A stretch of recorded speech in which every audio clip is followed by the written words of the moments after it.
Okay? So Mao was not a great communist theoretician like Marx or Lenin. Mao was a military commander. Okay, so he's no different from other peasant leaders in the past. People like Zhu Yuanzhang, okay, of the Ming Dynasty, these people. But in order to create legitimacy, in order to have support from the Soviet Union, from Russia, they had the communist facade.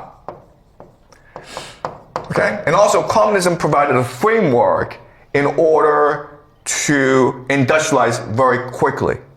So what's important to understand is that at this time in history, Mao was trying to actually work with the United States as well. Okay? He started to work with both the Soviet Union and the United States. The United States wanted to support Chiang Kai-shek. So when Mao won, basically the United States shut off China, embargoed China, which forced Mao to fully embrace communism, okay? Right? But for Mao, communism was not that important. What's important is to industrialize very quickly, industrialization. Okay, so for him, what's important is industrialization. The other idea is the idea of national sovereignty. All right? So he didn't really want to be controlled by the Soviet Union. If China was fully communist, then the Soviet Union would say, well, you're our little brother. Okay, but for Mao, what was important is national sovereignty, and that's what ultimately led to the Sino-Soviet split in 1957, okay? Does that make sense? All right. Okay. So can we understand that capitalist equals to communism, or capitalism equals to communism, or communism is a weapon of capitalism, but like if we try to pursue communism at the end, we will finally achieve capitalism? Okay. All right. So capitalism is the belief that you can structure society around capital. Okay? And this was a direct threat to the old order, okay? The old order, which focused on religion, the king, the military, okay? So the capital is like, no, let's get away with all this complexity. Let's just make capital the basis of society, okay? Now, what happened is that as these two systems came into conflict, all right, the workers wanted socialism, okay, social democracy. So, capitalism, from capitalism you had social democracy, right? Social democracy is just easy, okay? Yes, we believe in capitalism, but we believe in restraints on capitalism. We believe on a fair distribution of capital, all right? And that makes sense because, well, you can't just have a few people with all the money, okay? All right? But what happened was, social democracy was both a threat to the old order as a threat to communism as well, right?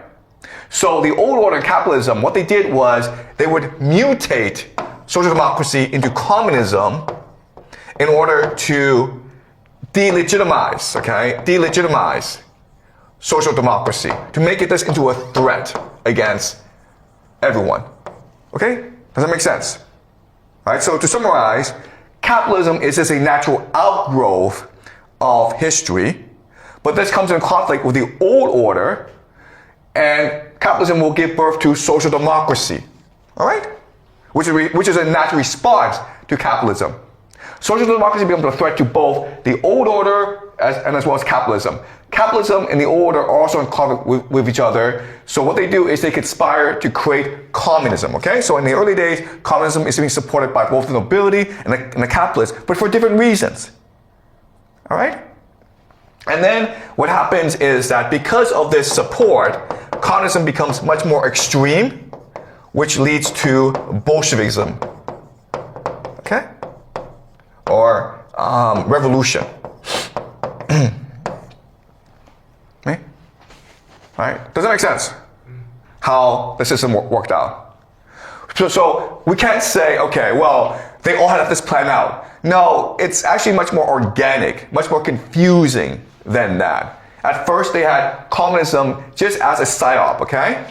No one actually believed that, oh my God, from communism you have Bolshevism, okay? Because Bolshevism is just crazy, okay? But at first they thought communism was crazy, but then it became much more mainstream, and that led to the birth of Bolshevism, which was really crazy at that time, but over time it also became more extreme, became much more mainstream, which led to the rise of communism everywhere, including in China, okay?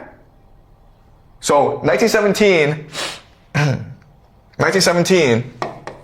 the October Revolution, it was a wild gamble, and it worked because of the greed of capitalists. Okay? But once it worked out, once communism was established in the Soviet Union, then it changed the way people saw the world, and they thought that now communism is possible anywhere, including in China. Okay? Does that make sense? All right. Any more questions, guys? Okay, great. All right. So we go on break for a month. And then when we come back from the break, what we're going to do is we're going to take all that we've learned, okay, all this history, all this game theory, and apply it to the modern world. So we look at specific current events. So during the break, I want you guys to focus on current events, reading news, right? So America is about to attack Iran soon. America is going to take over Greenland, Canada. Trump is visiting China in April. There's going to be a lot of news for us to cover, okay? So during the break, please focus